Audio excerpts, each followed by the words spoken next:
Bom dia, irmãos. É muito provável que todos nós aqui, em algum momento da vida, já tenhamos ouvido falar sobre a história de Jonas, que acabou de ver, até as crianças conhecem. Ou é o profeta que fugiu de Deus, o homem que caiu na boca do peixe e sobreviveu, o homem que fugiu porque não queria falar para uma cidade que era inimiga de Deus, e que mesmo com todas essas coisas, Deus fez com que essa cidade se arrependesse. Isso é incrível, mas talvez o que muitas vezes nos vem à lembrança na história de Jonas sejam todas essas coisas fantásticas da história dele. Todos esses milagres ou coisas que a gente não consegue explicar com a nossa limitação humana. Mas eu diria, se a gente tirasse toda essa cobertura, todo esse recheio, qual é a verdadeira mensagem, a essência do que Jonas nos traz, da história desse homem que, enquanto fugia de Deus, encontrou a misericórdia dele? Vamos abrir nossas Bíblias, meus irmãos, no capítulo de Jonas, capítulo 1, versículos 1 ao 3, e pedir para vocês manterem suas Bíblias abertas, porque a gente vai passear por todo o livro hoje, tá bom? Jonas, capítulo 1, versículos 1 ao 3.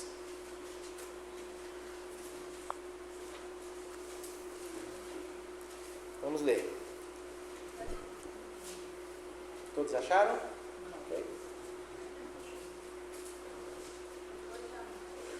Ok.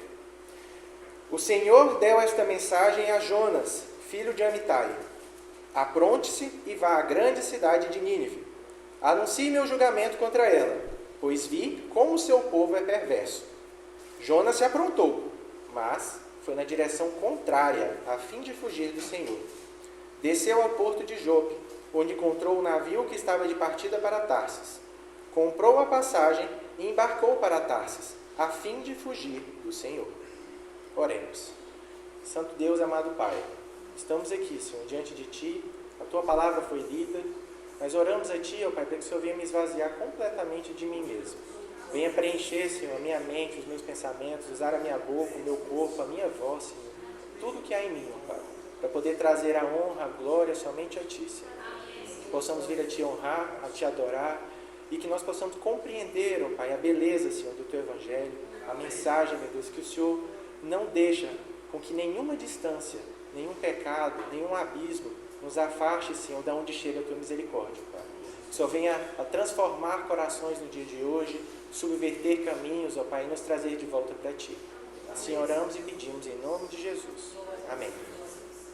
Hoje, meus irmãos, nós estamos continuando a série sobre os profetas menores. Como já foi falado várias vezes, os profetas menores não é pela importância, é pelo tamanho dos capítulos, pelos temas que a maioria deles abordam um ou dois temas específicos. Isso são os profetas menores. Nós já vimos vários até aqui e hoje chegamos em Jonas. Mas Jonas é um livro diferente dos outros. Assim como, se formos olhar bem entre os profetas menores, nenhum é igual ao outro. Embora todos falem sobre julgamento e arrependimento, todos são diferentes. E Jonas não é menos diferente do que os outros. Por que ele é diferente?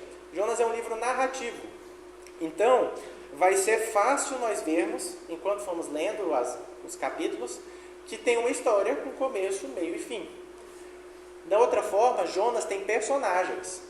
E personagens muito caricatos e específicos. O livro de Jonas fala sobre o profeta Jonas, que é um profeta do reino do norte de Israel, filho de Amitai, e um profeta que pregou na época de Jeroboão II, como nós vamos ver. Além de Jonas, nós vemos um grupo de marinheiros, que a princípio parecem que estão ali somente para preencher a história, mas a gente vê que Deus usa toda e qualquer circunstância para chegar até as pessoas e levar o seu evangelho.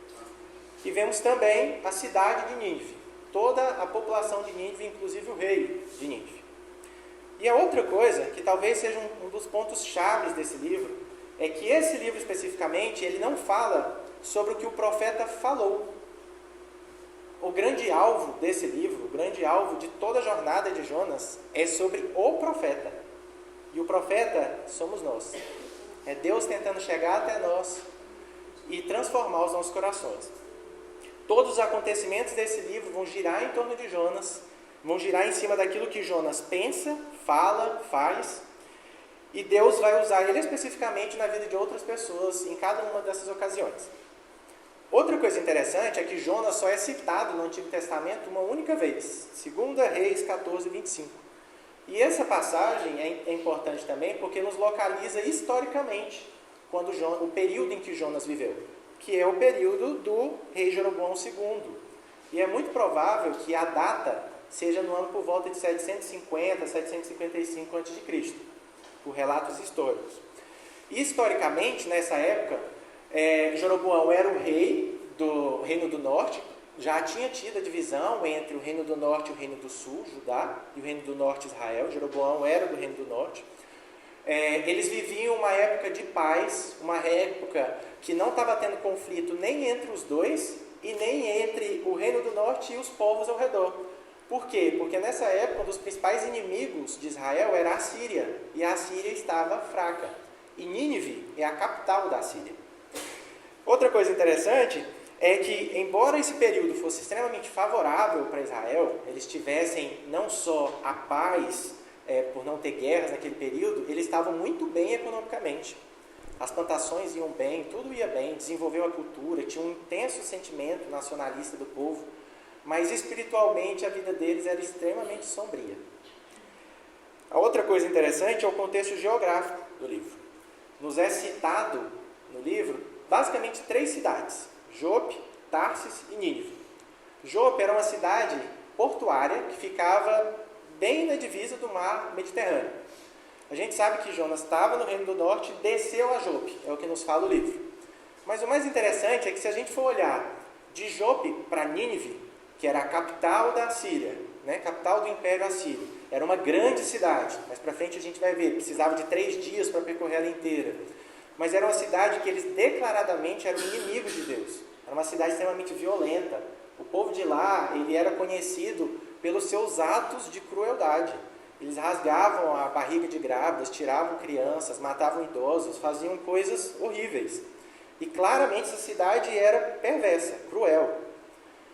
E, por outro lado, Tarsis talvez seja Tartassos na Espanha, uma cidade portuária na Espanha, ou talvez Tarso, na Ásia Menor. Se a gente for considerar que essa cidade na Espanha, a distância entre Jope até Nínive era mais ou menos uns 800 quilômetros e dava para fazer por terra. Jonas vai no sentido literalmente o contrário. Ele desce de Jope ele desce da onde ele estava no norte para Jope e de lá segue para Tarso. Mais ou menos cerca de 3.000 a 3.400 quilômetros de distância e pelo mar. Então, claramente, ele estava fugindo de Deus. E se a gente for, como eu comentei, é um livro narrativo, é um livro que só tem 4 capítulos. E dá muito bem para eu escrever para vocês em 1 minuto a história do livro. Se a gente for dividir, o capítulo 1 começa, Deus chama Jonas para cumprir e anunciar o seu julgamento para uma cidade inimiga. Jonas desobedece a Deus, foge de Deus. Procura um barco, ele é punido e o poder de Deus é exaltado enquanto ele está nessa situação do barco, junto com os marinheiros. Ele leva os marinheiros a conhecerem o seu Deus, que já conheciam vários deuses da região. Os marinheiros jogam Jonas ao mar, Jonas é engolido por um peixe que o Senhor mandou. O capítulo 2 é basicamente Jonas na barriga do peixe, passa 3 dias e 3 noites na barriga do peixe.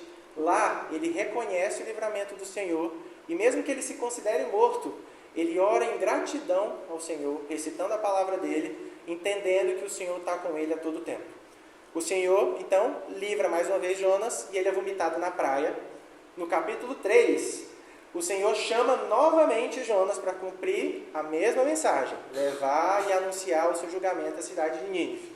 Dessa vez, Jonas obedeceu o chamado. Jonas vai a Nínive e, com muita má vontade, ele prega bem meio a boca a mensagem que o Senhor mandou. E mesmo assim, toda a cidade se arrepende. Só que Jonas, no capítulo 4, fica muito irado e aborrecido com isso. Ele não aceita a vontade de Deus. A gente entende por que Jonas fugiu no capítulo 4.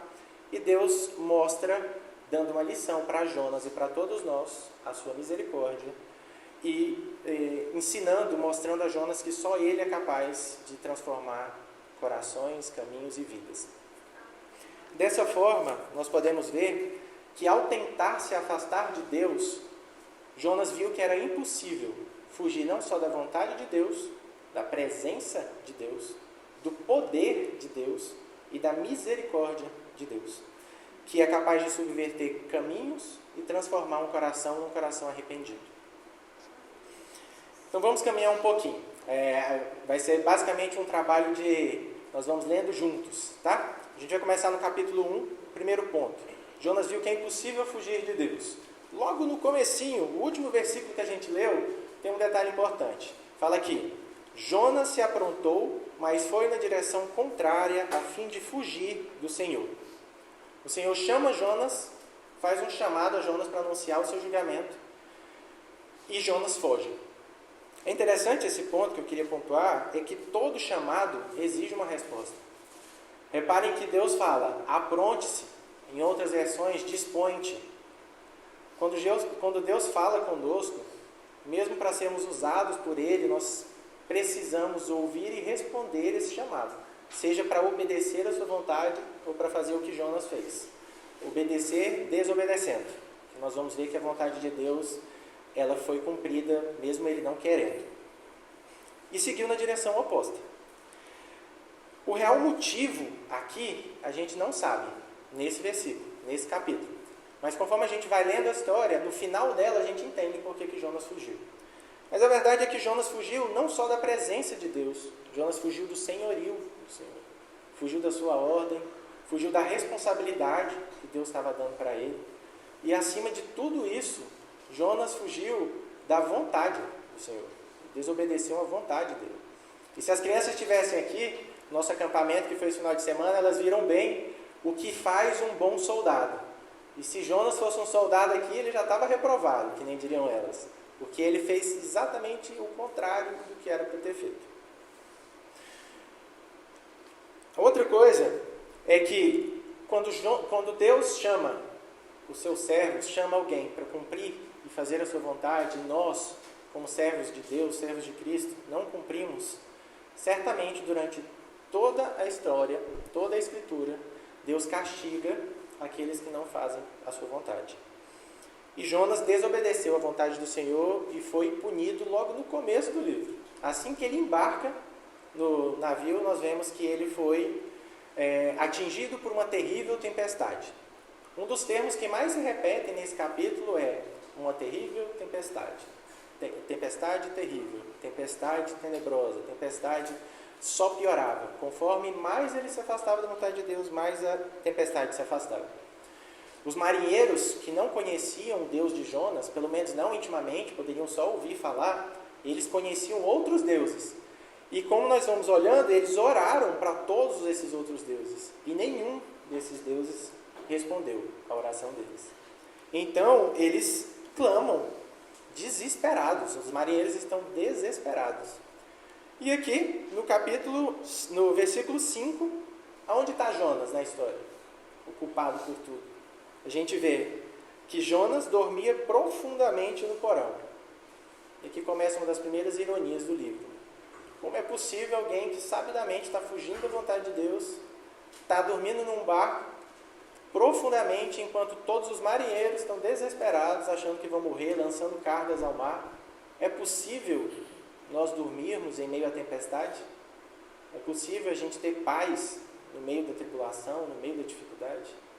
E essa paz que Jonas viveu é a paz correta? É possível ter paz fugindo da vontade de Deus, desobedecendo a Ele? Sim, é possível. Mas essa paz que Jonas estava presenciando não era uma paz verdadeira. Era uma ilusão. Era uma verdadeira fuga da realidade. Porque é uma fuga da realidade o indivíduo pensar que mesmo desobedecendo a Deus, as coisas vão dar certo. Sabidamente, sabendo que está trilhando nos caminhos errados, as coisas vão dar certo. Mas Jesus, em Mateus 8, 23 e 27, reverte toda e qualquer lembrança que os discípulos possam ter dessa lembrança de Jonas. Porque, incrivelmente, a passagem que é descrita nesse momento, Jesus entra num barco com seus discípulos. O barco é atingido por uma terrível tempestade. Jesus está dormindo. E os discípulos se desesperam, acordam Jesus clamando pela sua vida.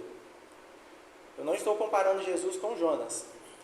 O que Jesus, na verdade, reverte a lembrança que os discípulos tinham é que a única forma de estar em paz, não a paz do mundo, porque Jesus fala que nós vamos passar por aflições, mas que era para ter bom ânimo, porque Ele venceu o mundo. A única forma de ter paz de espírito, que excede todo o conhecimento, todo o entendimento, é tendo plena comunhão com Deus. A pergunta que Jesus faz aos discípulos é: onde está a sua fé? Como é pequena a sua fé? Jesus, em meio à tribulação, demonstrou uma fé inabalável. Uma fé que não foi abalada no meio da dificuldade.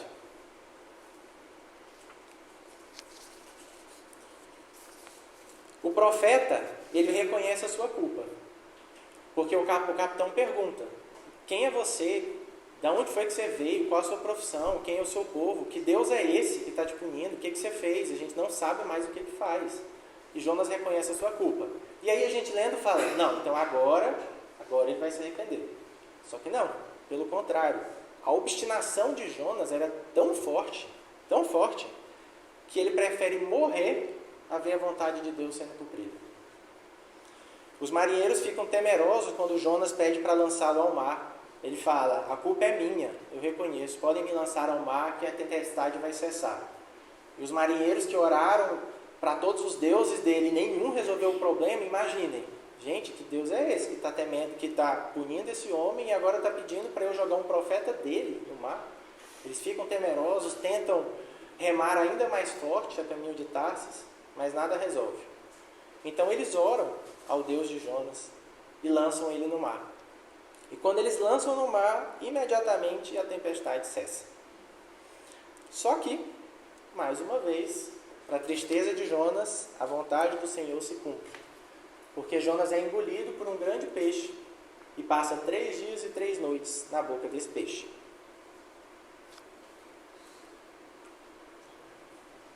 Compreender como que um grande peixe pode ter engolido Jonas e ele passar vivo 3 dias e 3 noites é uma coisa que sinceramente está longe do nosso entendimento. Mas até aqui, em todo o livro, em toda a Bíblia, nós vemos que a vontade de Deus sempre se cumpriu. E quando Ele quer algo, Ele é poderoso o suficiente para fazer com que todas as coisas cooperem para o seu plano. Amém? O fato é que Jonas sobreviveu dentro do peixe. E nós sabemos por quê. Jonas sobreviveu para cumprir a vontade de Deus. Mesmo desobedecendo, ele viu que é impossível fugir da vontade de Deus. E se a gente parar para pensar aqui agora, como será essa experiência? Parem para pensar com vocês. Porque às vezes a gente lê rápido e fala: ficou 3 dias na boca do peixe. Gente, que sensação foi que Jonas passou? 3 dias na boca de um peixe. Provavelmente ele ficou no escuro absoluto. 3 dias já perdeu total a noção de tempo, espaço. Eu não sei o tamanho do peixe, mas é provável que talvez ele não tenha tido nem espaço para se movimentar dentro do peixe. E tudo aquilo que Jonas podia se agarrar por conta própria, Jonas se viu desamparado. Talvez aí tenha sido o grande mote da oração dele. Jonas se viu unicamente no lugar, amparado unicamente pelo poder e a presença de Deus. Jonas foi claramente sustentado pelo poder de Deus. Isso nos leva à segunda descoberta de Jonas. Que ele percebeu que é impossível fugir da presença de Deus. Deus se faz presente em todos os lugares, em todos os tempos. Ele é o Senhor, Ele existe, subsiste sobre todas as coisas. Jonas tentou fugir por cima das águas e agora ele estava debaixo das águas. Uma das palavras que Jonas fala, ele afundou até o fundo dos abismos, até o Sheol, a terra dos mortos. E mesmo assim, ele orou a Deus. Mesmo assim, lá, o Senhor clamou. Enquanto ele clamou, o Senhor ouviu a sua oração. No versículo 6 está escrito: levante-se e ore a seu Deus. Os marinheiros falam para Jonas: quem sabe ele prestará atenção em nós e poupará a nossa vida. Interessante, como eu comentei, os marinheiros tinham outros deuses. Oraram para os outros deuses e nenhum deles respondeu a oração deles. Mas agora eles se depararam com um Deus. Jonas falou que a culpa era dele. Um Deus que não tinha respondido às orações que eles fizeram, porque eles não oraram para ele. mas que Deus não só estava prestando atenção neles, como ele era o responsável por tudo aquilo que estava acontecendo. Ele era o responsável pela tempestade. Os marinheiros finalmente são apresentados ao Deus de Israel. Não de ouvir falar, eles estavam conhecendo a sua presença e o seu poder. E então eles interrogam a Jonas, né? O motivo de descobrir qual é o motivo dessa punição. É quando eles falam no versículo 9, perguntando para ele, e Jonas responde: sou hebreu, adoro ao Senhor, o Deus dos céus que fez a terra e o mar. E aqui nós tiramos 2 pontos interessantes. Esse termo que Jonas fala, adorar, do hebraico, que significa yari, é um termo que também é usado para temor.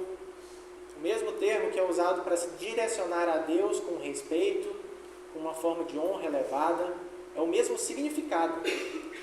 Isso nos mostra o verdadeiro sentido de adoração.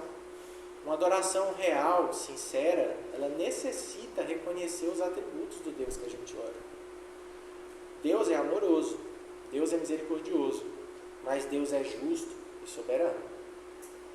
Uma adoração sem temor, uma adoração meramente da boca para fora, ela nada mais é do que um sinônimo de imaturidade espiritual. Como terá sido a intensidade e a sinceridade da adoração de Jonas aqui nesse momento? Ele fala para os marinheiros, dá o testemunho dos marinheiros de que ele é crente, adora o Deus de Israel, que ele é hebreu, mas as atitudes dele estão falando exatamente o contrário do que ele está fazendo. Como é que é possível adorar a Deus e fugir da sua vontade, fugir da sua presença? E a mensagem que isso nos traz, meus irmãos, é que existem algumas falhas no coração de todos os crentes, que mesmo quando eles reconhecem a Deus, conhecem, adoram a Deus, é possível tirá-los do caminho e derrubá-los, mesmo reconhecendo a Deus. E a segunda característica, a segunda aplicação desse texto que chamou muita atenção, que quando Jonas fala que o Senhor, o Deus a quem ele adora, é o Criador dos céus, e é Ele quem está na terra e no mar, para pensar, eles estão falando com os marinheiros. Os marinheiros se veem totalmente cercados pela presença do Senhor. Os marinheiros são guiados pelo céu, à noite pelas estrelas, é a única referência que eles tinham. Tudo aquilo que eles enxergavam era terra e água. A água era onde eles navegavam, era de onde eles tiravam o sustento, de onde vinham os peixes, ou qualquer que seja a atividade deles, onde eles navegavam. E a terra era o porto seguro deles, o alvo deles. Então os marinheiros que finalmente são apresentados a um Deus, se deparam com um Deus que cerca a presença deles totalmente, que é poderoso, mais poderoso que todos os deuses que eles oraram, e de repente esses marinheiros clamam ao Senhor. Literalmente clamam ao Senhor e oram para o Senhor.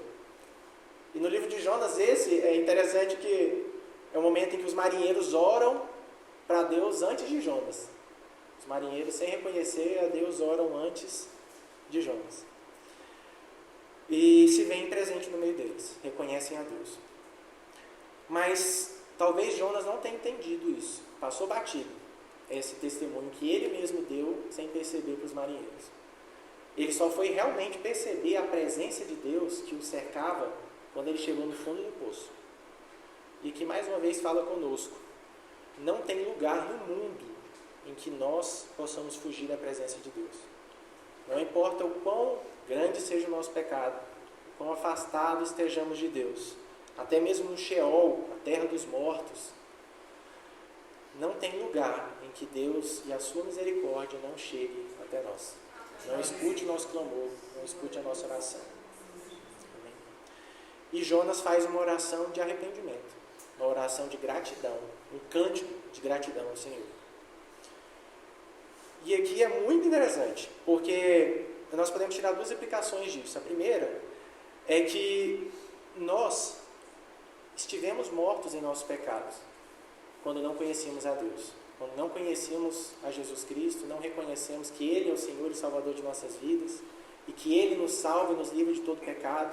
Assim como Jonas deu a si mesmo como morto, nós nos rendemos à misericórdia de Deus, que nos resgatou, nos livrou e nos deu a esperança na vida eterna.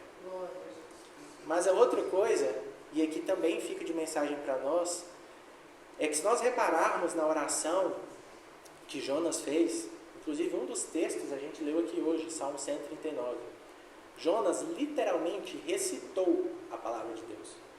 Não foi uma oração que ele foi revelada ali na hora, que ele tirou na hora. Ele recitou a palavra, ele orou a palavra, ele viveu a palavra. Não tem nenhuma palavra na oração de Jonas que é original. Todas as palavras que ele falou foram retiradas dos Salmos. Ele recitou Salmo 3, 5, 18, 30, 42, 69, 120, 139, 142. Jonas conhecia intimamente as Escrituras e orou a palavra dentro dele. Isso é o que Paulo nos fala, para nós vivermos a palavra, para nós nos prepararmos para o dia mau. Jonas podia estar afastado tanto que fosse do Senhor. Podia de fato não estar andando em comunhão com Ele, não querendo cumprir a sua vontade, colocando a sua vontade em cima da de Deus. Mas Jonas tinha se preparado para o dia mau. Enquanto nós, crentes, estamos nos preparando para o dia mau, quanto de nós conhecemos tão a fundo a palavra de Deus, a ponto de no desespero, a nossa oração ser nada mais do que a palavra escrita, orar a palavra. Então, depois dessa oração de arrependimento, Jonas é vomitado na praia, sobrevive de forma sobrenatural, e já no primeiro capítulo, no primeiro versículo, na verdade, do capítulo 3, o Senhor novamente chama Jonas. Ele faz o mesmo chamado: vá à cidade de Nínive e anuncie o meu julgamento. E ele vai. Finalmente ele obedece à vontade de Deus. E aqui ficou atestada de que a vontade de Deus é cumprida. Mas Jonas presenciou um terceiro ponto, que talvez ele não percebesse, enquanto ele estava fugindo de Deus, que era impossível fugir do poder de Deus. No capítulo 1, versículo 14, quando os marinheiros reconhecem esse Deus agora de Israel, se veem cercados pela presença dele, e veem o quanto esse Deus é poderoso, os marinheiros clamam em oração ao Senhor, reconhecem o seu grande poder, no versículo 16, eles oferecem um sacrifício e firmam um compromisso de servi-lo. A desobediência de Jonas, meus irmãos, e a punição dele exaltaram o Senhor e fizeram com que outras pessoas que não o conheciam viessem a servi-lo e adorá-lo. E como diz o professor Steven Kirchner, Deus nunca deixa de usar as pessoas, mesmo as mais relutantes, em pregar o Evangelho. Jonas, mesmo enquanto fugia, fez a vontade do Senhor. E embora ele tenha presenciado diversas demonstrações do poder de Deus, olha isso que a gente viu até agora, um grande peixe, uma tempestade tão grande que cessa no momento que ele é jogado no mar. Quantas coisas incríveis estavam acontecendo aqui. Mas talvez o momento em que o poder de Deus seja mais exaltado, de uma forma inimaginável, é quando Jonas finalmente prega o julgamento a Nínive. Reparem, vamos ler o capítulo 3, versículos 3 a 5. Localiza. Capítulo 3, versículos 3 a 5. Dessa vez, Jonas obedeceu a ordem do Senhor e foi a Nínive, uma cidade tão grande que eram necessários 3 dias para percorrê-la inteira. No dia em que Jonas entrou na cidade, proclamou às multidões: daqui a 40 dias Nínive será destruída. Em outras versões, subvertida. Os habitantes de Nínive creram em Deus e, desde o mais importante até o mais humilde, declararam jejum e se vestiram em pano de saco. Jonas acabou de chegar, obedeceu, mas claramente contra a sua vontade, acabou de chegar na cidade que era inimiga do povo de Deus, não queria estar lá. Era uma cidade que precisava de 3 dias para ser percorrida, e fala que no momento em que Jonas entrou lá e começou a falar, e pregou um julgamento com 6 palavras: daqui a 40 dias Nínive será destruída, subvertida. Ele não fez apelo, não exortou, não percorreu nem 1/3 da cidade. Gente, o que acontece aqui na cidade? A cidade inteira se arrepende. Eu acho que se nós podemos presenciar o que é um avivamento da palavra de Deus, eu acredito que isso seja um avivamento. ele não lutou por isso, ele não precisou de dinheiro para isso, ele não precisou de gente para isso. É o trabalho missionário mais efetivo, né, que já aconteceu na Bíblia, que foi contra até a vontade do missionário. E ele pregou para uma cidade de mais de 120 mil pessoas se converteram. Do mais humilde até o rei. O rei tirou as suas vestes, desceu do trono e vestiu pano de saco. O rei de Nínive reconheceu o verdadeiro rei, nosso Senhor. Mas o que faz uma cidade pagã, cruel, perversa, inimiga, declarada do povo de Deus, violenta, truculenta, se render dessa forma, escutar a voz, escutar o julgamento do Senhor e se arrepender de uma forma tão verdadeira que a nação inteira se arrepende? E Jonas aqui presenciou que somente a misericórdia de Deus, a sua graça, é capaz de fazer isso.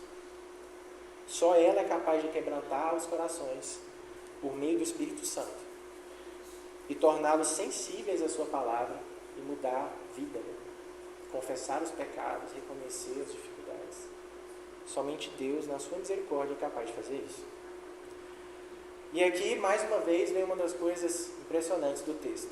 Que se nós voltarmos para o hebraico, a palavra destruída, ou, por exemplo, na versão ARA, na NVI, subvertida, o termo nepaket, o Léo me corrija se a pronúncia tiver, não sei como pronuncia, mas é assim que escreve, ele pode significar tanto destruída, derrubada, mas também pode significar transformada, mudada. Jonas, mesmo sem querer, pregando o julgamento do Senhor, o julgamento aconteceu. O julgamento de Deus sempre se cumpre, de uma forma ou de outra. Aqui, nós vimos que, até aqui, nós vimos que Deus era poderoso o suficiente para destruir essa cidade com o estalar de Deus. O seu poder, da forma como foi manifestada, ele tinha total capacidade de fazer isso. Mas Deus preferiu subverter a cidade, transformando o coração dessas pessoas em corações arrependidos.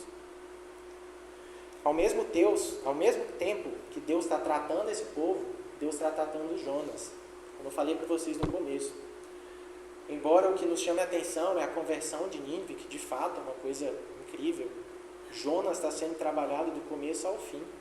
E aqui ele está vendo que mesmo ele não querendo, a vontade de Deus está chegando a um povo que não era um povo escolhido de Israel. Está chegando a um povo além dos limites. A misericórdia dele alcança a todo aquele que ele quer, que se arrepende até ele, que é sensível ao Espírito, que se arrepende dos seus pecados, confessa os pecados.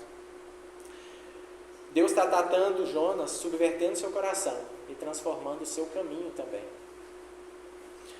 Mas reparem, meus irmãos, um arrependimento sincero, ele vem sempre acompanhado de um coração e um agir sinceros e verdadeiros. Porque olha o que eles fazem. Eles não só reconhecem a culpa e se arrependem. Eles vestem panos de saco, que era um sinal claro no Antigo Testamento de contrição, arrependimento, luto. Fazem jejum, oram fervorosamente, abandonam os maus caminhos, a violência, se arrependem dos pecados. O rei tirou suas vestes, decretou um decreto que até os animais iam fazer jejum. Então essa nação, essa geração mostrou isso. Tiveram um arrependimento sincero, seguido de um agir sincero, um coração de fato transformado. Mas esse agir, essa comunhão com Deus, ela não é só uma vez. Isso precisa ser ensinado para os nossos filhos, para as nossas crianças. Por isso a importância da gente estar falando com as nossas crianças agora. Isso precisa ser repassado para as gerações. Porque o que aconteceu com Nínive foi que eles não abandonaram a maldade. Essa geração, a gente não sabe o que aconteceu. Provavelmente essa conversão foi sincera. Mas cerca de mais ou menos uns 140 anos depois, em 612 a.C., Nínive é totalmente destruída pelos babilônios.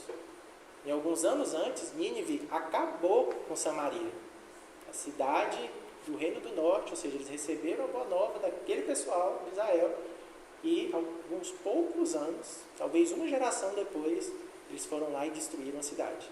E 140 anos depois, eles foram destruídos. E mais uma vez o julgamento de Deus se cumpriu. Aqui nós vimos que ele foi cumprido, subvertendo os corações. mas eles não abandonaram a maldade. Então o julgamento chegou de fato com a destruição para Nínive. E é quando nós entramos no capítulo 4. E aqui a gente pensa, não, Jonas já vivenciou tanta coisa, não é possível que ele não tenha sido de fato mudado. E é aqui que nós conhecemos as verdadeiras intenções do coração de Jonas. Isso responde todas as nossas perguntas que a gente fez no primeiro capítulo do porquê que Jonas fugiu do Senhor. E Deus estava reservando uma lição para ensinar para ele. E ensinando a ele, ensinou também a nós. Jonas percebeu que era impossível fugir da misericórdia de Deus, que transforma caminhos e salva um coração arrependido. No primeiro versículo do capítulo 4, está escrito: Jonas ficou aborrecido e muito irado com tudo isso. Jonas prefere morrer a viver com Deus que é capaz de perdoar os inimigos. Um homem que conhecia a palavra de Deus, vivenciou a sua vontade sendo cumprida, reconheceu a sua presença, o seu poder, ainda assim estava com o coração tão endurecido, tão egoísta, tão fechado em si mesmo, ensimismado com a salvação própria. Ele tinha a salvação dele, do povo dele, que ele foi incapaz de levar essa mensagem a outro povo, levou na marra, como dizem, e ficou irado quando aquele povo se arrependeu. Não era essa a vontade dele. Jonas prova que ele conhecia o Senhor. Não foi por desconhecimento, mais uma vez. Reparem, no versículo 2 do capítulo 4, Jonas vira para o Senhor e fala: sabia que és Deus misericordioso e compassivo, lento para se irar e cheio de amor. Está pronto a voltar atrás e não trazer calamidade. Jonas praticamente cita Êxodo 34, 6, 7. São as mesmas palavras que estão escritas. Jonas conhecia o Senhor. E ele era o principal alvo da misericórdia de Deus. É por isso que o texto não acaba no capítulo 3. Por isso que tem o capítulo 4. A cidade inteira se arrependeu, mas Jonas ainda não tinha quebrantado o seu coração. A subversão ainda não tinha sido completa. Ele precisava ser mudado. E Jonas representa a nós. Porque mesmo quando nós já andamos e conhecemos a Deus, continuamente Ele transforma as nossas vidas. Todos os dias. E Ele nos usa para alcançar as pessoas. Seja contra a nossa vontade, querendo ou não, indiretamente, diretamente. E o mais interessante, e talvez que isso fique claro nas nossas cabeças, é que quando eu falo que Deus nos usa, não é no sentimento de mão de obra barata, tipo uma marionete de Deus. Mas Deus estabelece uma relação de intimidade tão grande conosco, tem uma comunhão tão sincera e verdadeira, que habita em nós, como Jeremias fala, do ardor, a palavra ardia em seu coração, e ele não dava conta de não falar. Que nós possamos nos alegrar de pregar essa palavra para o outro, de levar essa boa nova para os outros. Deus, quando transforma as nossas vidas, Ele nos permite compreender os seus propósitos. E cumprir a sua vontade, quando compreendemos os seus propósitos, talvez seja a forma mais sincera de fazer a vontade dele. De fazer e cumprir um ministério, de executar um chamado, de exercer um dom, um talento, uma habilidade. E nos versículos seguintes, Deus ensina uma lição de novo para Jonas. E dessa vez é diretamente em Jonas. O texto afirma que o profeta se retirou da cidade, foi para o leste de Nínive e montou um abrigo e ficou lá, sentado. Talvez no seu íntimo, esperando para ver o que acontecia com a cidade.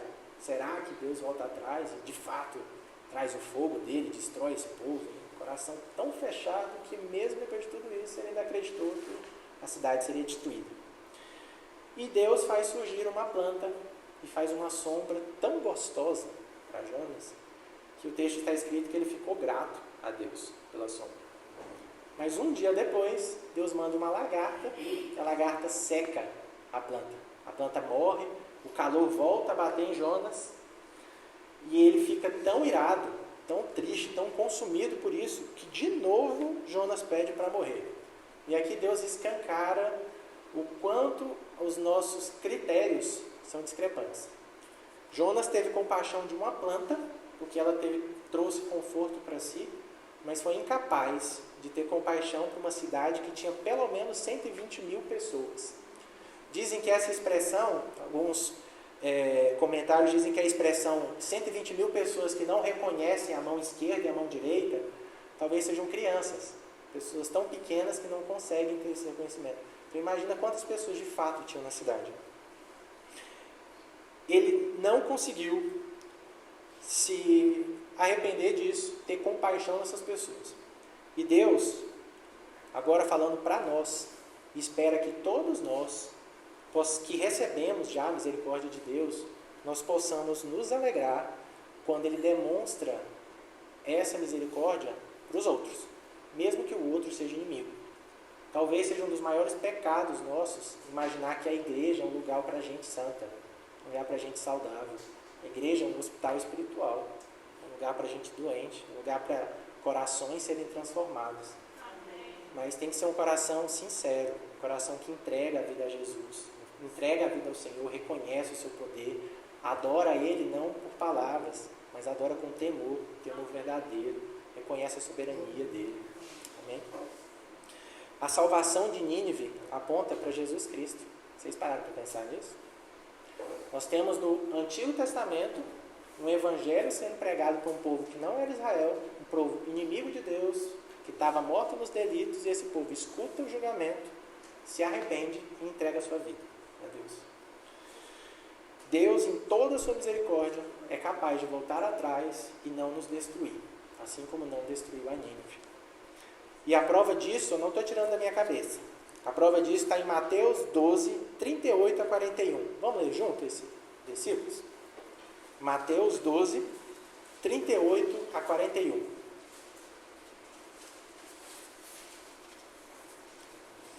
Jesus está falando para o povo a respeito do sinal de Jonas. Mateus 12, 38 a 41. Vamos ler. Alguns dos mestres da lei e fariseus vieram a Jesus e disseram: Mestre, queremos que nos mostre um sinal da sua autoridade. Jesus, porém, respondeu: Vocês pedem um sinal porque são uma geração perversa, adúltera, mas o único sinal que lhes darei será o do profeta Jonas. Pois assim como Jonas passou 3 dias e 3 noites no ventre do grande peixe, o Filho do Homem ficará 3 dias e 3 noites no coração da terra. No dia do juízo, os habitantes de Nínive se levantarão contra esta geração e a condenarão, pois eles se arrependeram dos seus pecados, quando ouviram a mensagem anunciada por Jonas. E vocês têm à sua frente alguém maior que Jonas. Jesus, nessa passagem, usa como uma analogia a sua ressurreição. Os 3 dias que Jonas passou na barriga do peixe, Jesus anunciou aqui que o Filho do Homem passaria no ventre da terra. E falou que, assim como Jonas foi capaz de converter uma cidade com mais de 120 mil habitantes, eles tinham à sua frente um profeta que era Deus, muito maior do que Jonas. E eles não estavam ouvindo a sua mensagem. Os irmãos, Jonas aprendeu nessa jornada que fugir da vontade de Deus, da sua presença, do seu poder, da sua misericórdia, definitivamente não é o caminho. Somente aquele que é o caminho, a verdade e a vida é capaz de subverter caminhos e salvar corações arrependidos. Que nós possamos viver intensamente essa verdade. Que nós possamos nos arrepender dos nossos pecados, levar essa boa nova para o nosso vizinho, para aquele que a gente não conhece, para aquele que ainda não teve a oportunidade de ouvir essa palavra. Possamos levar com alegria no coração, essa alegria que nos preenche, mas essa esperança de que tudo não acaba aqui, nem acaba na barriga de um peixe, e que nós possamos crer no poder salvador de Jesus Cristo. Amém? Vamos orar. Senhor Deus, amado Pai, Tua palavra foi lida, Senhor. Nós agradecemos a Ti por termos falado, meditado na Tua palavra. Agradeço ao Senhor por Senhor ter me dado esse privilégio, essa verdadeira honra, Senhor, e responsabilidade, Pai, de ler, aprender e compartilhar a Tua palavra. Que o Senhor venha nos usar, Senhor, nos nossos caminhos, nas nossas realidades, nos nossos empregos. Que nós possamos viver essa palavra, Senhor, possamos pregar essa palavra, Pai. O mundo está sedento por isso, Senhor. Eles precisam viver essa alegria, Pai. Porque nós nunca sabemos, Senhor, a quem o Senhor almeja alcançar com a Tua misericórdia. Assim oramos e te pedimos pelo restante desse culto, que é destinado somente a Ti, em honra e glória. Amém, Senhor.